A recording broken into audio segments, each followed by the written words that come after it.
yuuxu jib xool yu mujj lépp daal di lëndëm ab ruu di dem doon ab crime bu ñu def ay àdduna daal di yàqu. sama doom di dem na waaye naa ko jooy sama doom ji daal tey jii daal laa am lu ma naqari fii ci Sénégal nag niki Ndakaaru ci atum 2022 ragal mu mel ni moo doon sentiment bi nga xam ne ñëpp ñoo ko bokkoo ndax nag ci askan wi ginnaaw ba ñu gisee ay scènes de violence yu doy waar ay nit yu yor arme bëccëgu ndara kàmb di agressé ay nit waaye tamit fexe rek ba indi fi njàqare tiis. jamono bi moom jaaxal nañu trop ndax bu njëkk da nga doon dox heure bu la neex waaye léegi kenn ñemeetu ko. ñoo ngi nii balaa timis rek ñu wàcc ndax ñemewtuñu daal. état bi la bon liggéeyuñu et puis gars yi di dégg ñoom ñu xam nga di def lu leen neex. ragal gi dem ba indi ay jafe-jafe ci nit yi rawatina ñi nga xamante ne ñu ngi yëngu ci wàllu koom-koom soxna si moom jàpp ne insécurité bu mu dégg rek tax na la muy am ca njaayam daal di wàññeeku ndax teel a wàcc. parce que boo ñemeetul xam nga dañ doon toog fii ba 22h wala 21h mais léegi ñemeetuñ ko ngoonmaa bi la njaay bi di gën a dox. waaw te léegi gis nga ko nii instant yi 17h bu jotee rek ngeen ñibbi. ngir ñeneen génn guddi sax doon na lu ñu defatul. le fait que ñu koy wasaare information tax na ba nit ñi dañuy ragal balaa ñuy génn dinañ xalaataat bu baax balaa ñuy génn. waaw ndax dañoo toll fi nga xamante ne Sénégal ñàkk kaaraange gi dafa jéggi dayoo. suñu sukkandikoo ci suñuy gëstu yëpp mënuñu wax ne criminalité bi moo ngi jéggi dayoo. statistiques yu ñu yor ba ci statistiques yoo xam ne sax wóoluwuñu leen tellement mooy statistiques les chiffres ñu ñuy woowee les chiffres gris de la police yu ñuy publier en termes de statistiques sachant que y a chiffre gris et chiffre noir mooy ñoo xam ne duñu suñu amee dara su leen dara dalee ñoom du ñu dem police wala gendarmerie pour porter plainte donc c'est finalement li police di joxe mooy la face visible de l'iceberg ñu bëri am na lu bëri loo xam ne ñoom amuñu ko. lu ci mënti am statistique police li mu wane rek mooy ci wàllu xeex lii di criminalité ak délinquance ci atum 2021 mooy lu toll nag ci 15 189 ay nit daal nañ leen di teg loxo mu doon ab wàññeeku boo xam ne ñoom ne meeku nañ ko waa police. sécurité li ñuy woowee délinquance urbaine police daf ko maîtriser. mooy am nañu maanaam baisse boo xamante ni toll na ci 2, maanaam daanaka 3%. ay chiffres ay statistiques nag criminalité bi même bu fekkee ne dafa wàññeeku wala sax mu daal di yokk lu ci mënti am rek lu existé la fii ci Sénégal rawatina fii ci Ndakaaru. même suñu sukkandikoo ci chiffre noir yooyu noonu sax mënuñu wax ne fii am na recrudescence mën na wala am na jël na ay proportions inquiétantes lu ñu mën a wax mooy que xëy na am na sentiment d'insécurité le fait que ñu gis ko télévision ñu gis deret di tuuru sachant que sénégalais xam nga dafa xaw émotif ñu gis ñuy partage ci réseaux sociaux yi donc loolu mën na créer leneen lu ñuy woowee sentiment d'insécurité. psychologique boobu nag mooy sentiment d'insécurité bi nga xamante ni bu ñu wanee benn agression wala benn fait de criminalité bu am ñu tasaare ko ci réseaux sociaux yi effet boobu lay am ci ku nekk xëy na koo xamante ni sax moom sori na fi ñuy woowee les lieux du crime. facteurs yi nga xam ne nag mi ngi koy indi doon. criminalité fi mu toll tey mooy d'abord dañu nekk réew moo xamante ne bu ñu delloo ay 30 ans ci ginnaaw matuñu woon li ñu mat tey ñu ngi toll ci 17 millions d'habitants. population nag buy màgg état dafa war a gàttandu. li ñu daan ooy bu njëkk ba exode rural maanaam loo xam ne xëy na dëkk ci kaw gi léegi dafa xaw a metti donc ce qui fait que nit ñi dañuy dem ci dëkk taax yi donc le fait que nit ñi di dajaloo mën na indi problème yooyu noonu. pression sociale bi moo ci ëpp nag parce que koo gis rek mooy dama am problème bi lii moo ma def loo lii. jamono ji tiitaange bi àndax nag bëgg ngir nag police daal di ñuy gën a aar. bon police certes mu ngi def mais boo alerté rek xale yi dootoo leen gisat yow da nga war a jóg rek def li ngay def. même bu fekkee ne police mi ngi joxe ay chiffres tey wane ne lii di ñàkk kaaraange gi wàññeeku na ci atum 2021 terewul nag ci at mi ñu ne ci 2022 bi mbir mi amaan na yeneen tournure ñu gis nag ne teewaayu police sax gën naa feeñ ci gox-goxaat yi ginnaaw tiitaange askan wi. maanaam fexe ba fépp fu askan wi nekk police fexe ba teew fa ba nga xamante ni jafe-jafe bu ñu am lu jëm ci wàllu seen kaaraange wala li nga xamante ni mooy sàmm seen ay moomeel. police mën leen ci taxawu ci ay délai yu gàtt. benn guddi ngir topp nag opération police bu Ndakaaru ñu ngi ci commissariat bu Grand Dakar.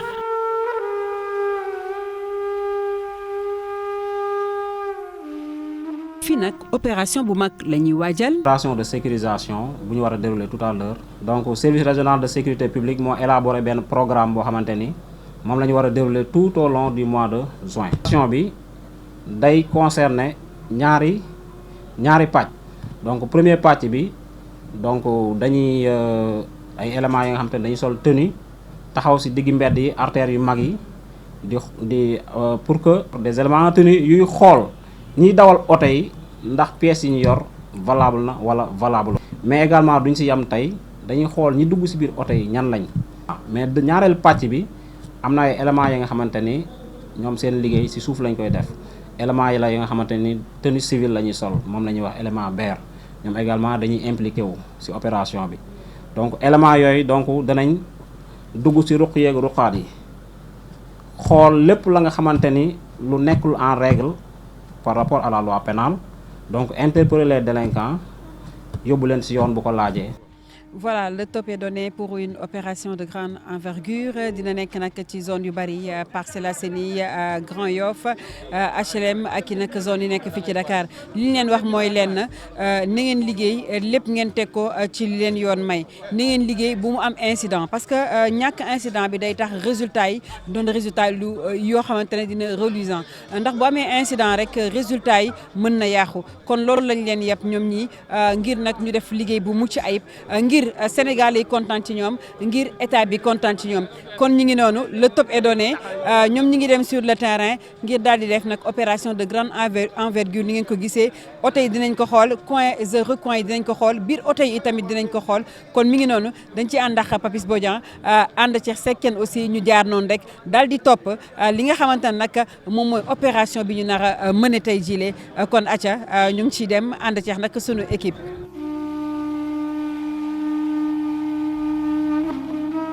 ñu njëkki d'abord ci quartier bu Taïba Grand Dakar.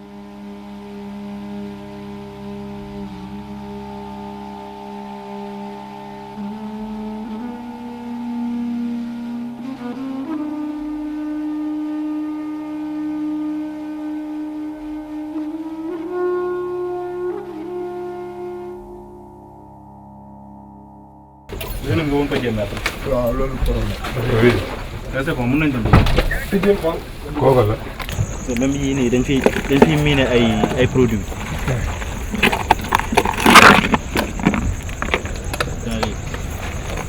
tout ça ay genre.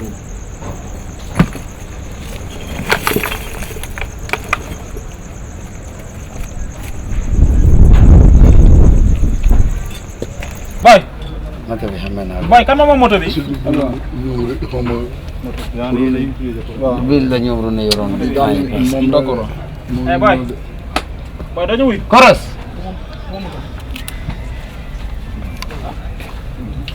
ubbil kii bi. Alphonse.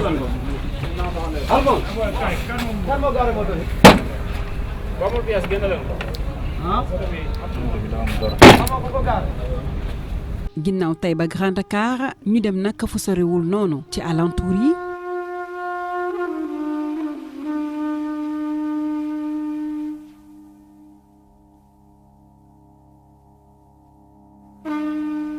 ci terrain bi itamit ñu fekk fa ay xale yu ndaw ñoom it sëgg ci ab laxasu yàmba.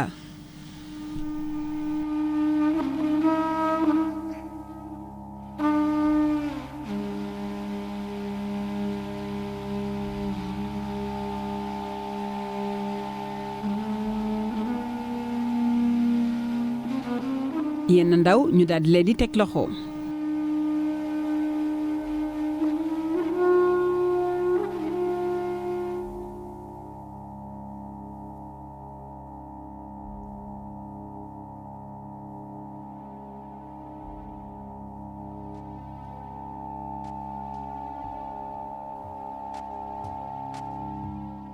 fu soriwul loolu kër yi tax nag commandant bi di wax ak askan wi ne ñoom dañu war a boole yenn yi.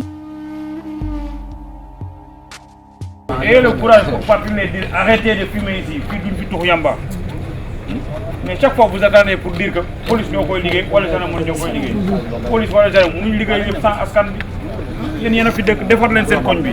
dañu war a nekk ñoom askan wi war a nekk ay partenaires. mais bien sûr surtout que actuellement nii bon le monde a développé ak le développement des intiques mais mun nga toll sa kër nga oote téléphone informé waxuñ nga informé juste pour bugg a tàggal nit ñi wala da nga mere nit di ko boole mais nga def te yàlla tax. góor gi moom jàpp ne li commandant bi wax lu dëgg la. Population de collaborer. Oui, il le faut. Cet état d'esprit de collaboration. Oui. Ah oui. Entre la police et la population. da ngay fanaan boo jógee fooy fanaan. fan nga dëkk. maintenant fan ngay fanaan fii Dakar. waaw. HLM. léegi qu'est-ce que tu fous ici à cette heure-ci. même ñeem it nag naa tudd benn bande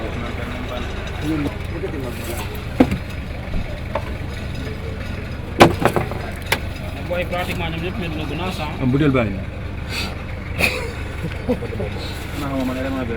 sa morsa ngi nii sa biir poos sa butéel a ngi nii toog fi nga taxaw xanaa boobu génnoon ko sa poos bi yow arrête de mentir waay quand même.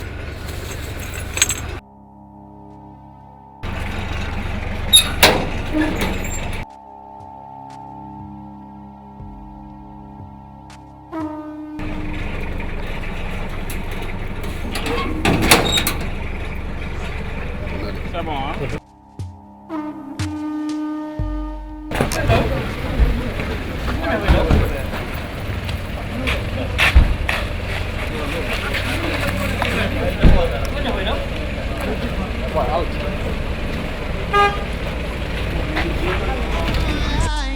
d'accord waaw donc dinañ ci bàyyi xel ñu yegg. c'est Aline Diop la Grand Dakar. c'est bon nañ ko dugal. Modou Lo ana Modou Lo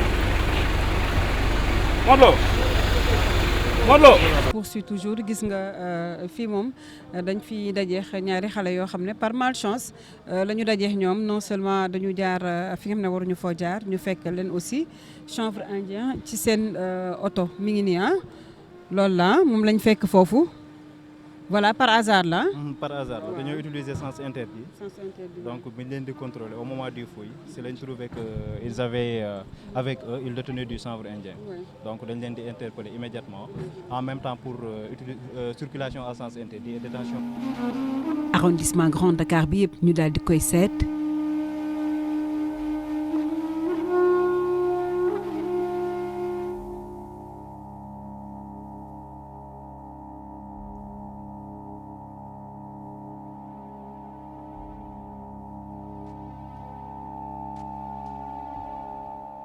inspection bi dem nag ci arrondissement Grand Dakar bi yëpp.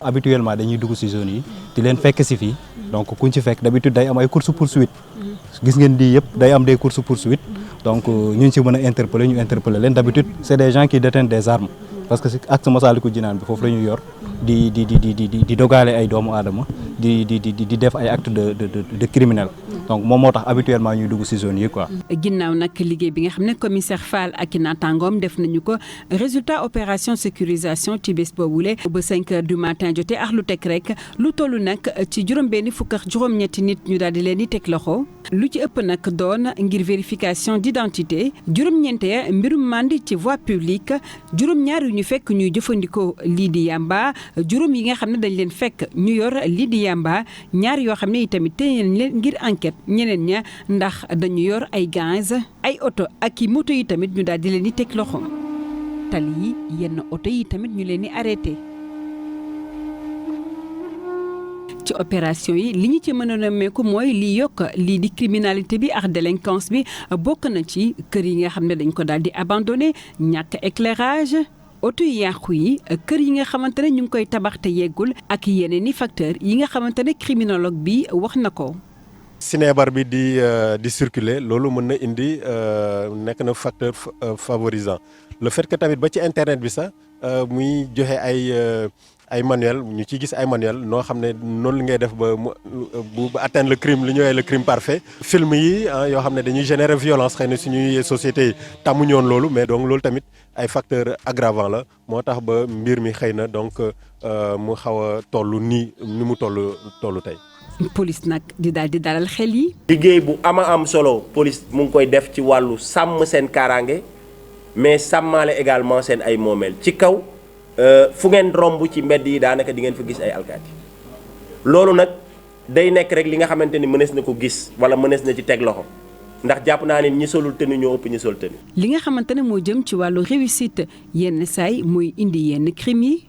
amul nag dara loo xamante ne war na mën a justifier mer bay reyaate amul dara loo xamante ne war na mën a justifier nit jóg jël jaasi songu nit parce que gis nañ fi nit daw topp nit ak scooter ba ci biir këram pour génneel ko jaasi gis nañ nit di liggéeyandoog nit kóolute nekk seen diggante mais kenn ki mooy mujj rey kenn ki loolu ginnaaw bu ñu condamné acte yooyu am dañu war a taxaw def jàngat ban relation ñun la ñu am ak tekki.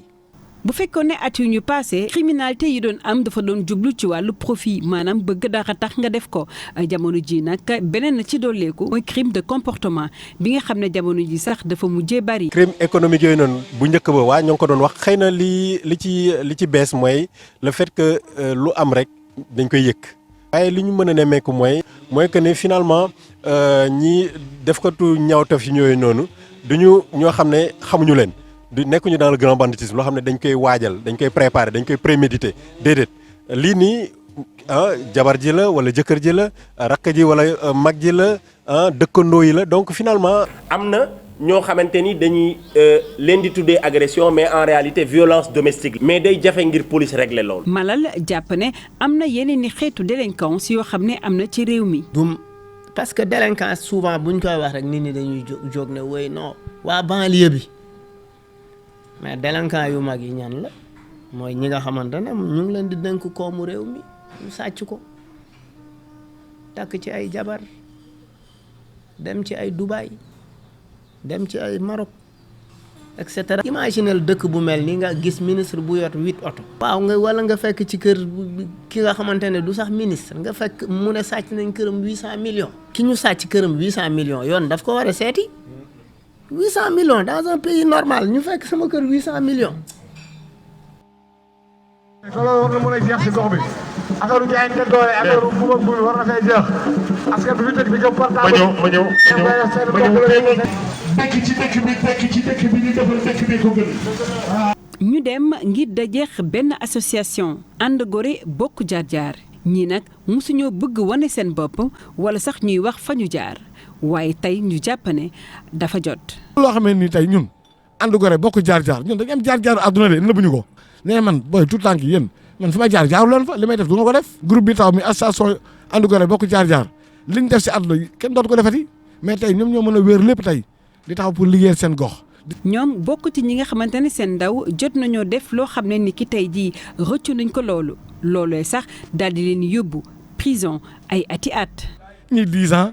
ñii 15 ans ñii 13 ans mais ñun suñu borom natt nañ tey jaar-jaar boo xam ne dugg nañ prison amul luñ si nëboo lu ñuy laqatu xam nga Sénégal ñaari fi am nga taxaw ne dugg naa prison wala nga bañ wax ni nga xam ne dugg nga prison si nga taxaw ñemee ne da nga jaar prison loolu moo neexu la wax rek parce que yaa ngi xalaat say doom say jarbaat mais loolu am na ba pare léegi nag bu fekkee dafa am ba pare nga xamee fa lu baree bari génération bi di ñëw nga dañuy waaj a pëtëx dugg si pax mi yow nga gis pax mi mais war ngeen may loxo mais loolu pour nga def ko il faut nga présenté wu. tey jii laxatuwuñu ngir rek daal di wan askan wi rawatina ndaw ñi ne yoon bu ñu jaar du foofu.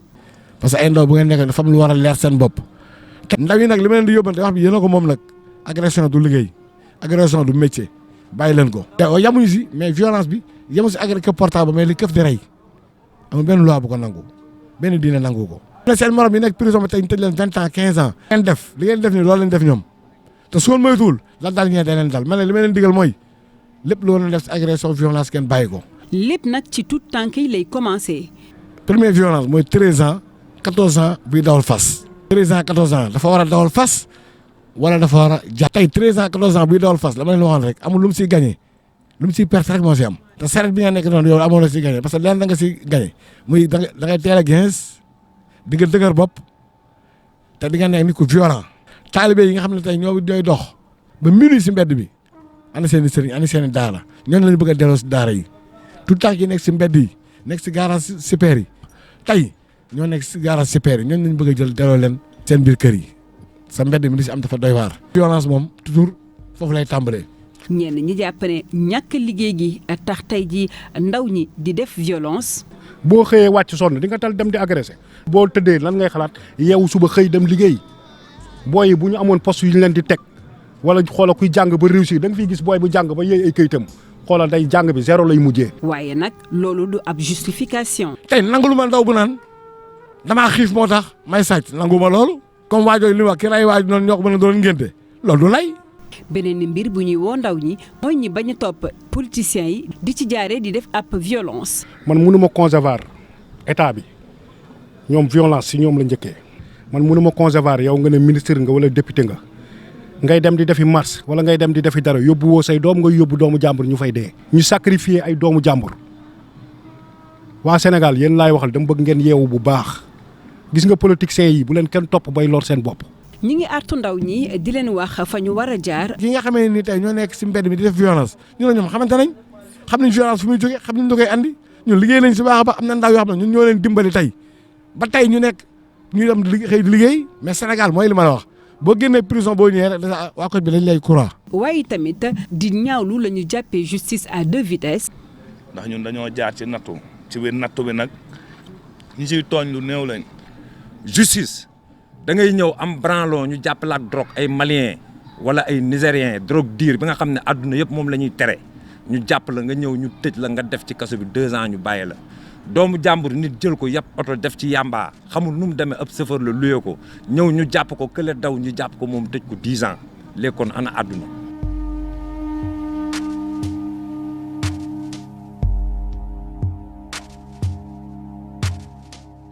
Njóogu di wax jaar-jaaram. man police la amal problème bi ñu amee problème roi Boudin moom moo ma tooñ daf ma li may def yóbbu sama xaaj ci samay booy mu yónni ay élément am ñu coog moom parce que am na ci lu ma nekkoon ñu coog man colomotif ma ci tëj ma ci 15 ans man Ndiogou Badiane ci 2 kilos yamba yu ñu ma jàppewul àdduna yëpp nañ ko dégg man kenn jàppewu ma drogue def 6 mois jël ñii ñëpp fa lañ nekkoon man ñi ma jàpp ñetti policiers yëpp 6 mois laa def ko sa ñu fekk ma fa ku nekk ñu tëj la 3 ans.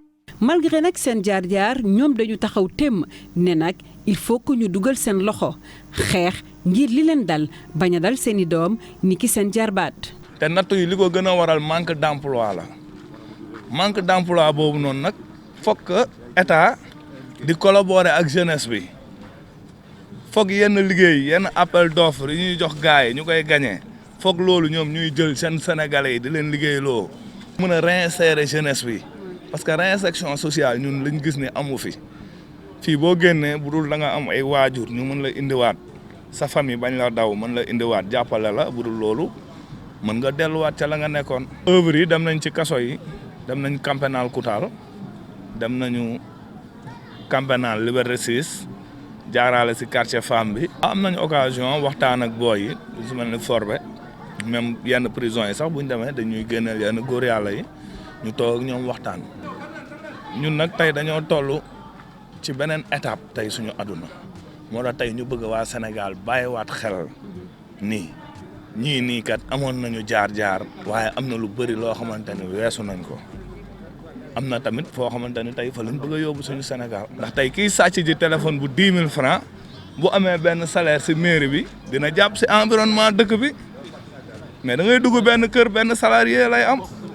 te trop c'est trop. mais ñun ñii bu démb doon tey laa wax ñoom fi ñu teg seen tànk tey ñun duñ ko fa teg ñun li tax ñu ñàkk ay ministère ak ay député fi ñu toppoon la ñun nag bu ñoom dañu leen a soxla si ndaw si pencum ndamu réew ma li ñu leen a soxla assemblée nationale suñu doom yi ak suñu jarbaat yi. ñoom nag luñ ci jublu mooy fexe ba ndaw ñi ñu dugal leen ci li leen di occupé. tout tànk yi ndaw yi nga xam ne bu njëkk boo nag sa dof yi am 60 ans nga naan gis 50 ans tey xoolal koñ boo dugg tey ñaata dof jeune ñoo fa nekk ñii dañoo topp seen bakkan ñii dañoo découragé ñii pour ñoom àdduna bi jeex na. lu gore bokk jaar-jaar bu ñu nee ba taxaw ni lekk si mbedd bi lañ bëgg a dimbali ak suñu askan muy Sénégal président Macky Sall war na ko préparer baax 10 hectares yi ñu ko wax ñu jël ndaw yi nga xam ne ñoo nekk si banlieue bi yëpp ak feneen ñu jëm la utal fu ñuy xëy ak fu ñuy gont. ñoom nag jàpp nañu ne kuy liggéeyal ndaw ñi nguur war na laa taxawu. suñu objectif dëgg mënuñu ko atteindre à 100% parce que on n'a pas assez de moyens li ñu soxla dëgg état rek lañ ci mën a collaborer te bu ñu nee état nag bàyyiwuñu kenn ñun ci Sénégal.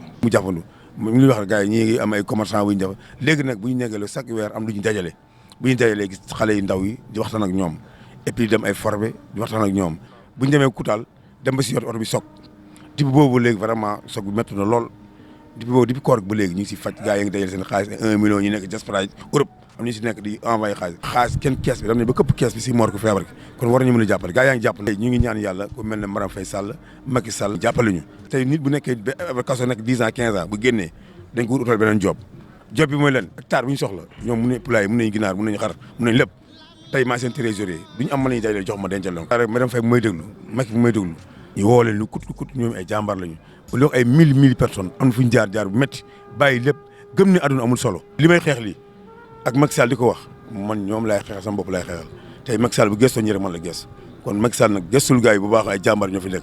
ci liggéey googee sax la kii di Malal Tall itamit nekk ndax moom nee na jot naa rek daal di jàppale ay ndaw yu bari dugal leen ci nu mu gën a mënee mooy mbirum culture. li ñu ciy def mooy ñu ngi siy bay suñu waar à travers suñu organisation Guédiawaye hip hop ànd ci ak Africulture urbaine ubbi nañu école parce que ku ubbi école tëj nga kaso.